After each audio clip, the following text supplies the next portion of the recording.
Jetta Hard 1995 here. Who we got? Joseph. How you going, boy? What's today's record? Pretty good. X1 with Snake Eye Fire King. Let's go. Show us your spicy jacket, yes? With your T04. Dumb deck. Very dumb deck. Alright.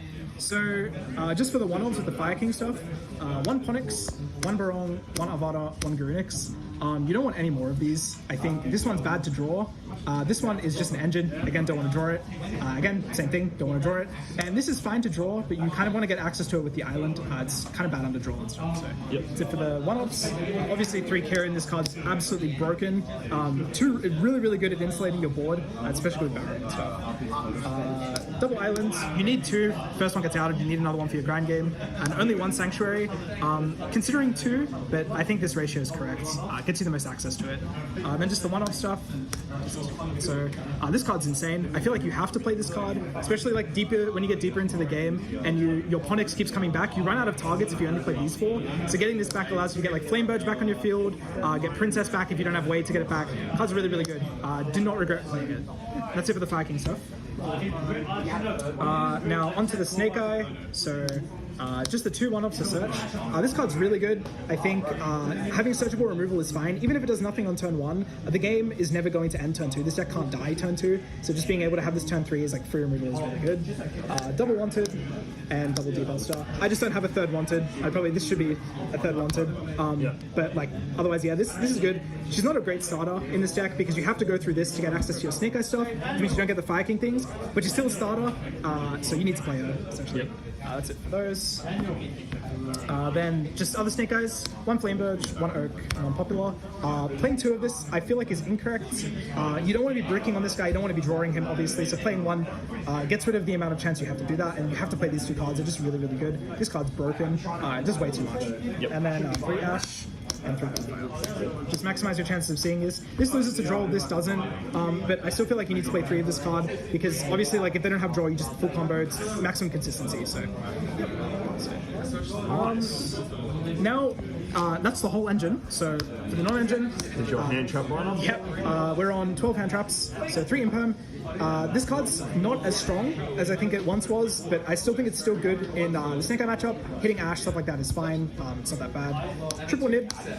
Kind of have to play Nib. It's just too good into too many matchups, especially in the tier 0, if you want to call it that. This does a lot at neutering the board, so it's good. Same as Droll, same theory. It just neuters the board. It doesn't really end their turn. They can still do like a really good combo, but it denies them access to the Fire King cards, which is still pretty good.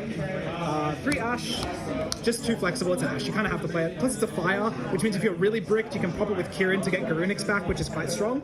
And then the rest of the non-engine is Crossout and Kolbai. Because everyone's playing the deck, so this card's good, and Kolbai is crazy, just wins through the game. Yeah, that's it for the non-engine, and that's it for the main.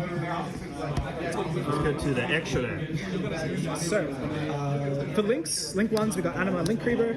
I never summoned this. I think this could be an Almirage. This is a fire. Allows you to pop it, turns on Garunix, stuff like that. It's still a really good card though, and obviously you have to play Link Creeper. IP, just a part of the combo. SP, card's broken.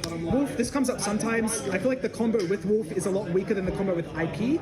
Even though the IP combo loses to Super Poly, this combo isn't great if you don't go through Kieran. So that's why I don't think this card's awesome. But in the grind, it's amazing. Double Charmers, kind of have to play these 2. This is a Dark, which is your only way to make this really. Promethean and Hizzle. This is only really if you're extending and you know their hand. I'll only ever make this if I like talents, check for a nib or something. Otherwise, like, this card's not great to make, plays into nib really hard. You mainly make it with these 2, so you'll revive a level 1 of Flamebird, and then you can distribute it for this, and then these 2 are Cyburst with different attributes and you make this. Otherwise, like, I don't really find myself making this, but it's still pretty good, and this card's custom.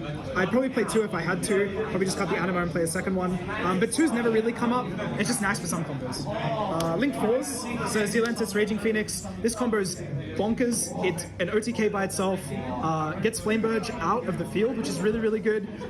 It pops cards because of Zealantis effect, pops 2 cards, non-targeting, which is crazy. Everything here is just really good in this combo. And then for the turn 1 stuff, we have Apo and Ambler Whale. This card has, no one remembers the graveyard effects. It's just too strong. Being able to just like pop stuff if your IP gets outed is really crazy. And Apo, I never really find myself making outside of IP, but it's still a really good card to have going first if you know they don't have a talent in their hand. This card's card's really good. And then the one Underworld, this is really a flex spot, but I like it for IP on their turn, because you get a lot of bodies in this deck, especially with Flame Verge and stuff, so it really helps to have this sometimes. And then the one Hyang. You can't cut this card. I think the people that are cutting this card really underestimate how much spell trap removal this deck has, which by the way is none in Engine, so you really need this card to out back row. It's also a really big beat stick at 3/5 when it pops a back row, which is quite strong. It also recurs stuff, so it's insane. You can't cut it. Nice. That's the extra deck. Let's have a look at the side. So for the side, I decided today to try out 3 Bell. Locals has a bit of Labyrinth, so I don't really like Lab. This card's not very good into Snake Eye.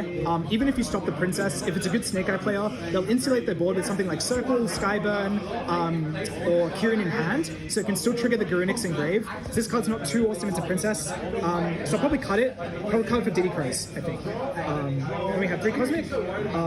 It's just too good. It's just too flexible. Like, it's not, again, not very good into Snake Eye, but I have enough cards in my deck for the matchup, so I don't really need to board too heavily into it. Just such a flexible card. Like, every matchup you can think of that isn't Snake Eye Fire King, this card does something. Yeah. So it's pretty good.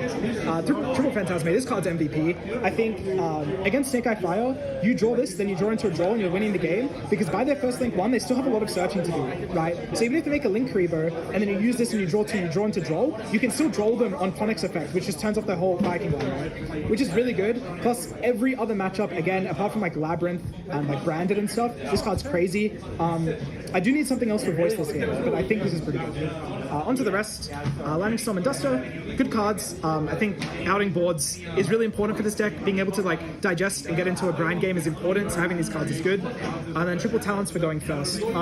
This card's insane. You really need this card going first. Into some decks, it's really good going second as well, because it doesn't target or anything. It gets around the Voiceless removal and stuff. And yeah, that's a side deck.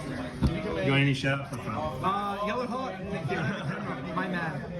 And RC Croon Games, the locals. Catch you around. See you later.